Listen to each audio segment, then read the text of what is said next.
couple days ago, I finished this amazing debut fantasy novel with an older FMC and incredible disability representation. And so today I want to wish a very happy release day to This Safe Darkness by Alexis Maragold. Our main character is in her 30s and has spent the entirety of her life in an underground city. This is where humanity is safe from the mutating rays of the sun up above. Risking the surface and sunlight exposure can turn you into a monster that is burned to a crisp. She has learned over the course of her life that with her personal and physical limitations, it's better to just follow the crowd and play by the rules.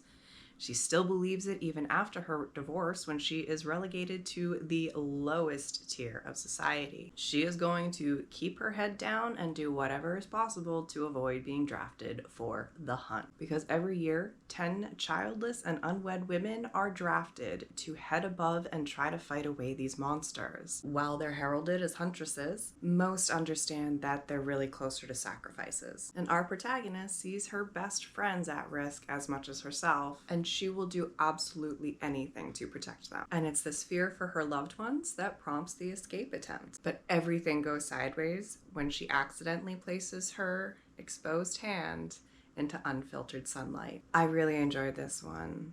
First off, I've really been gravitating toward older FMCs right now. This one is out of her 20s and she's making decisions from that place of greater maturity and more backstory and more baggage. And I love the kind of complexity and nuance that can arise from that. Our protagonist's ex-husband is a major character and she's got some big and conflicting feelings about that. And even more so than that, I really loved the disability and chronic illness representation here. I know that that's an experience that this author has personally dealt with, and it actually seems like she has migraines very similar to mine. So I did expect her to be able to draw upon those experiences to accurately capture it, but I am still so impressed with her talent. And it's not just the descriptions of how things feel physically, but also the emotions that arise in response as well. For example, moments when our main character is trying to convince others that logically she is a liability in certain situations because of her limitations, or the intense fear of a flare-up hitting at the exact wrong moment,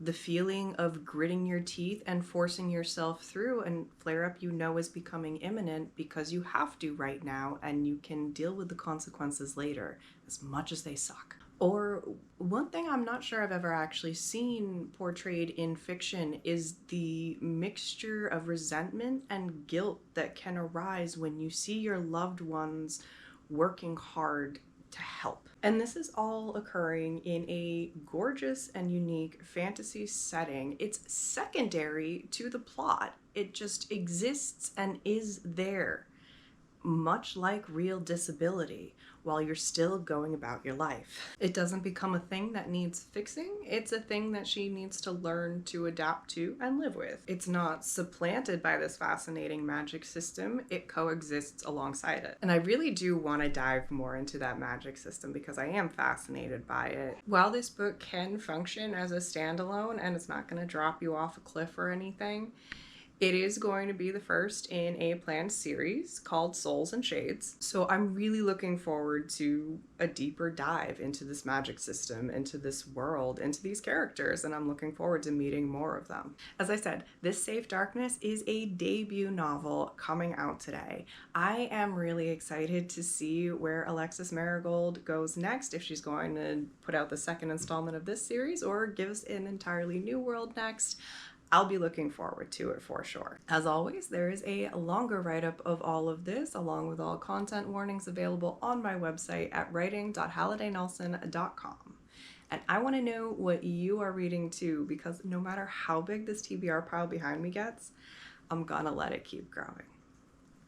Happy reading.